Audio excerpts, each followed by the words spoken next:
Hello everyone, welcome to Internet Learning. Hope you all are doing well. So today we are going to discuss the topic resource planning of class 10th geography chapter number 1. So last video में हमने discuss किया था कि किस तरीके से जैसे जैसे हम डेवलप करते जा रहे हैं, डेवलपमेंट हो रही है, वैसे वैसे क्या हो रहा है कि हमारे जो रिसोर्सेज हैं वो डिप्लीट कर रहे हैं। उनका जो डिप्लीशन है वो काफी तेजी से हो रहा है। और अगर हम ये चाहते हैं कि हमारी जो लाइफ है वो सस्टेन करे, अगर हमारी लाइफ की क्वालिटी अच्छी हो, इसके साथ साथ अगर सस्टेनेबल डेवलपमेंट हो, मतलब कि हमारी आज की जो लाइफ है वो भी अच्छी रहे और हमारी जो फ्यूचर जनरेशन है वो भी अपनी नीड्स को पूरे तरीके से सही तरीके से मीट कर पाए, उसके लिए क्या जरूरी है कि हम क्या करें, रिसोर्स प्लानिंग करें। मतलब कि अगर हमें सस्टेनेबल एग्जिस्टेंस चाहिए, सिर्फ इंसानों की ही नहीं बल्कि हर लाइफ फॉर्म की, मतलब जानवर हो गए, insects, birds, everyone, if we want the sustainable existence of all forms of life then we need to do resource planning। तो रिसोर्स प्लानिंग के बारे में ये सेक्शन है और ये क्यों हमारे लिए इंपॉर्टेंट है उसको थोड़ा सा और डिटेल में जानेंगे। Planning is the widely accepted strategy for judicious use of resources. अब प्लानिंग ऐसी चीज है जो कि हम लगभग हर चीज में करते ही करते हैं।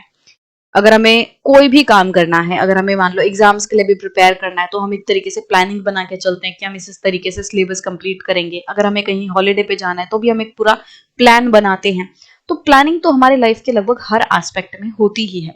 उसी तरीके से रिसोर्सेज को सही तरीके से यूज करने के लिए भी प्लानिंग पूरे दुनिया भर में इस्तेमाल की जाती है कि भाई हमारे पास जो रिसोर्सेज हैं उनको हम बेस्ट तरीके से कैसे यूज करें। इसके लिए हमें प्लानिंग की जरूरत होती है and all over the world ये चीज की जाती है। It has importance in a country like India. अब इसकी जो इंपॉर्टेंस है, इसकी जो जरूरत है वो अब इंडिया जैसी कंट्री में और ज्यादा बढ़ जाती है। Which has enormous diversity in the availability of resources. अब इंडिया में इसकी इंपॉर्टेंस और ज्यादा क्यों है? क्योंकि इंडिया जैसी कंट्री में डाइवर्सिटी बहुत ज्यादा है रिसोर्सेज के मामले में। मतलब ये है कि इंडिया में जितने भी जगहें हैं, जितने भी स्टेट्स हैं, वहां पे equal amount of resources available नहीं है। कुछ स्टेट्स ऐसे हैं जहां पे कोई तरीके के रिसोर्सेज पाए जाएंगे, वहीं दूसरे स्टेट ऐसे होंगे जहां पे दूसरे तरीके के रिसोर्सेज पाए जाएंगे। कुछ स्टेट ऐसे होंगे जहां रिसोर्सेज बहुत ज्यादा होंगे, वहीं दूसरे स्टेट्स ऐसे होंगे जहां पे रिसोर्सेज बहुत कम होंगे। तो ये जो डाइवर्सिटी है, ये जो इनइक्वालिटी है रिसोर्सेज के मामले में, इसकी वजह से हमें जरूरत है कि प्लानिंग हो रिसोर्सेज की। There are regions which are rich in certain types of resources but are deficient in some other resources। तो वही बात बोली गई है कि कुछ ऐसे स्टेट्स हैं, कुछ ऐसे रीजन्स हैं जहां पे कुछ रिसोर्सेज तो बहुत ज्यादा है, कुछ टाइप के रिसोर्सेज तो बहुत ज्यादा है, वही दूसरे तरीके के रिसोर्सेज वहां पे नहीं पाए जाएंगे। There are some reasons which can be considered self sufficient in terms of the availability of resources and there are some reasons which have acute shortage of some vital resources. तो हमारे देश में कुछ ऐसे रीजन्स हैं जिनको कि हम रिसोर्सेज के मामले में सेल्फ सफिशिएंट बोल सकते हैं। मतलब कि वहां पे इतने रिसोर्सेज पाए जाते हैं कि वो अपनी जरूरतों को पूरा कर सके। वहीं कुछ ऐसे रीजन्स हैं हमारे देश में जहां पे रिसोर्सेज की एक्यूट शॉर्टेज है। एक्यूट शॉर्टेज मतलब बहुत ज्यादा शॉर्टेज है, वो भी वाइटल रिसोर्सेज की, मतलब इंपॉर्टेंट रिसोर्सेज जो कि हमारे जीने के लिए बहुत ज्यादा जरूरी हैं। ऐसे रिसोर्सेज की किसी किसी जगह पे बहुत ज्यादा शॉर्टेज है। तो डाइवर्सिटी देखो कि भाई कुछ स्टेट्स ऐसी हैं जो सेल्फ सफिशिएंट है, जिनके पास पर्याप्त मात्रा में रिसोर्सेज अवेलेबल हैं, वहीं कुछ ऐसे स्टेट्स हैं जिनके पास नहीं है। For example, the states of Jharkhand, Chhattisgarh and Madhya Pradesh are rich in minerals and coal deposit। अब अगर हम एग्जाम्पल की बात करें तो हमारे जो झारखंड स्टेट है, छत्तीसगढ़, मध्य प्रदेश, ये जो स्टेट्स हैं यहाँ पे मिनरल्स बहुत ज्यादा पाए जाते हैं। मतलब कि अलग अलग तरीके के जो मिनरल्स हैं, कोल डिपोजिट है, कोयले का जो डिपोजिट है वो यहाँ पे बहुत ज्यादा पाया जाता है। वहीं अगर हम अरुणाचल प्रदेश की बात करें तो भाई अरुणाचल प्रदेश जो है वो ऐसी स्टेट है जहाँ पे पानी बहुत ज्यादा पाया जाता है, वहां पे पानी की अवेलेबिलिटी बहुत ज्यादा है, but lakhs in infrastructural development. But Arunachal जो स्टेट है वहां पे इंफ्रास्ट्रक्चरल डेवलपमेंट इतनी ज्यादा नहीं है। वहां की जो ज्योग्राफी है, वहां की जो टोपोग्राफी है वो कुछ इस तरीके की है जिसकी वजह से जो इंफ्रास्ट्रक्चर की डेवलपमेंट है, वहां पे रेलवे लाइन बिछाना, रोड्स बनाना, ये सारी चीजें वहां पे बहुत मुश्किल होती हैं करने के लिए। और इसी वजह से वहां पे इंफ्रास्ट्रक्चर इतना अच्छा नहीं है। वही अगर हम मिनरल्स वगैरह की बात करेंगे तो भाई जिस तरीके के मिनरल्स, जिस तरीके के रिजर्व्स हमें झारखंड, छत्तीसगढ़ एंड मध्य प्रदेश में पाए जाते हैं, वैसे रिजर्व जो है हमें अरुणाचल प्रदेश में नहीं मिलते। इसके अलावा the states of Rajasthan is very well endured with solar and wind energy but lakhs in water resources. अब अगर हम बात करें राजस्थान की, तो राजस्थान ऐसी स्टेट है जहां पे की विंड एनर्जी और सोलर एनर्जी बहुत अच्छी मिलती है। वहां पे धूप अच्छी आती है जिसका इस्तेमाल हम सोलर एनर्जी बनाने के लिए कर सकते हैं। वहां पे हवा बहुत अच्छी आती है जिसका इस्तेमाल अगेन हम बिजली बनाने के लिए कर सकते हैं। बट वहां पे दिक्कत किसकी है? वाटर रिसोर्सेज की, वहां पे पानी की दिक्कत है। The cold desert of Ladakh is relatively isolated from rest of the country. वहीं अगर हम बात करें लद्दाख का जो कोल्ड डेजर्ट है, वो ऐसी जगह है जो कि बाकी देश भर से डिस्कनेक्ट है। मतलब डिस्कनेक्ट तो नहीं है बट काफी आइसोलेटेड है, अलग है।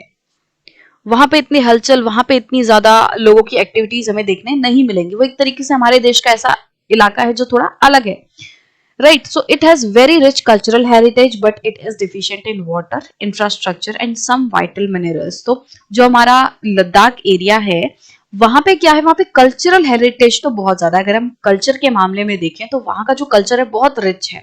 वहां के ट्रेडिशंस, वहां का रहन सहन, वहां का खान पान, वो बहुत अलग है। वो अपने आप में ही एक पूरा काफी रिच कल्चर है। बट वो जो एरिया है वो वाटर के मामले में डिफिशिएंट है, वहां पे वाटर की कमी है। इंफ्रास्ट्रक्चर वहां पे बहुत ज्यादा सही नहीं बन पाया है, और वहां पे वाइटल मिनरल्स, बहुत सारे ऐसे इंपॉर्टेंट मिनरल्स जो हैं वो भी वहां पे नहीं पाए जाते। This calls for balanced resource planning at the national, state, regional and local level. तो अभी हमने ये जितने भी डिस्कशन किया और ये जितने भी एग्जांपल्स पढ़े कि भाई कुछ ऐसे स्टेट्स हैं जहाँ पे रिसोर्सेज बहुत ज्यादा हैं, मिनरल्स बहुत ज्यादा हैं, वहीं कुछ दूसरे ऐसे स्टेट है जहाँ पे इतना नहीं है। भाई अरुणाचल ऐसा स्टेट है जहाँ पे पानी बहुत ज्यादा है, राजस्थान ऐसा स्टेट है जहाँ पे पानी इतना है ही नहीं, जहाँ पे पानी की कमी है। तो ये जो हमने एग्जाम्पल्स पढ़े, इससे हमें क्या समझ आता है कि भाई हर जगह पे इक्वल मात्रा में, इक्वल तरीके से सेम रिसोर्सेस अवेलेबल नहीं है। डाइवर्सिटी बहुत ज्यादा है, डिफरेंसेस बहुत ज्यादा है। और इसीलिए, क्योंकि हम तो एक परिवार है, एक देश है, अब जरूरत क्या है कि हम सब एक बैलेंस रिसोर्स प्लानिंग लेके चले। हमारे पास जिस भी जगह पे जैसे भी रिसोर्सेज हैं, हमें उन सबको इस तरीके से प्लान करना है कि हम पूरे देशवासियों को एकदम अच्छे तरीके से उन सब रिसोर्सेज की जो उसका जो बेनिफिट है वो पहुंचा सके।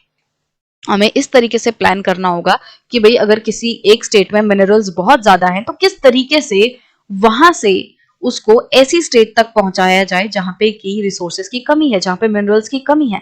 तो एक पूरा ये जो प्लानिंग है वो करनी बहुत ज्यादा जरूरी है, ताकि पूरे देश में जितने भी लोग हैं सबको हम एक लेवल पे ला पाए। ऐसा ना हो कि भाई किसी को नुकसान हो रहा है, किसी को फायदा हो रहा है। या कुछ लोग तो ऐसे हैं जिनके पास रिसोर्सेज हद से ज्यादा है, एक्स्ट्रा हैं, वहीं कुछ लोग ऐसे हैं जो कि वाइटल रिसोर्सेज के लिए भी किल्लत महसूस कर रहे हैं। तो ये जो इनइक्वालिटी है इसको हटाने के लिए, सब लोगों को एक पायदान पे लाने के लिए, बैलेंस्ड डेवलपमेंट के लिए हमें मतलब हमारे लिए जरूरी है कि बैलेंस्ड रिसोर्स प्लानिंग हो। मतलब कि जितने भी हमारे पास रिसोर्सेज हैं उनको हम इस तरीके से प्लान करें, उनकी यूटिलाइजेशन को इस तरीके से प्लान करें कि हम सब तक इसका फायदा पहुंचा सकें। अब हमें ये हर एक लेवल पे करना होगा। लोकल लेवल मतलब कि आपकी जो लोकेलिटी है, आपकी जो डिस्ट्रिक्ट है, आपकी जो सिटी है, उस पे हमें ये डेवलपमेंट करनी होगी। पूरा रिसोर्स प्लान करना होगा कि वहां पे हमें रिसोर्सेज को कैसे यूज करना है। इसके साथ साथ रीजनल लेवल पे, स्टेट के लेवल पे, हर एक स्टेट अपने हिसाब से अपने रिसोर्सेज को प्लान करे, और नेशनल लेवल पे प्लानिंग होनी चाहिए। मतलब कि ये जो रिसोर्स प्लानिंग है वो किसी एक जगह का काम नहीं है, किसी एक लेवल का काम नहीं है। हम ऐसा नहीं कह सकते कि भाई सिर्फ नेशनल लेवल पे रिसोर्स प्लानिंग बनाई जाएगी और सबको वो फॉलो करना होगा, ऐसा नहीं है। हर एक रीजन, हर एक स्टेट को अपने हिसाब से रिसोर्स प्लानिंग करनी होगी, तभी जाके हम ये इंश्योर कर पाएंगे कि जितने भी हमारे पास रिसोर्सेज हैं उनको हम बेहतर तरीके से लोगों तक पहुंचा पा रहे हैं। तो हर लेवल पे जो प्लानिंग है वो होनी जरूरी है। ये इसलिए भी जरूरी है कि इसका रीजन यही हो गया कि भाई डाइवर्स बहुत ज्यादा है हमारे रिसोर्सेज। मतलब कि अब जैसे राजस्थान जैसी स्टेट है, उसकी स्ट्रेटेजी में क्या होगा, उसके रिसोर्स प्लानिंग में क्या होगा कि भाई पानी को बचाना है, कैसे ना कैसे करके हमें पानी को और ज्यादा यहाँ पे बढ़ाना है। कि कैसे करें हम कि हमारे यहाँ पे जो एग्रीकल्चर है वो बढ़े, इरिगेशन की फैसिलिटी यहाँ तक पहुंचे और पानी को हम बचा सके। और किस तरीके से विंड एनर्जी और जो सोलर एनर्जी उसका इस्तेमाल करें। वहीं अरुणाचल जैसी स्टेट जो है उसके लिए रिसोर्स प्लानिंग में पानी बहुत बड़ा मुद्दा नहीं होगा।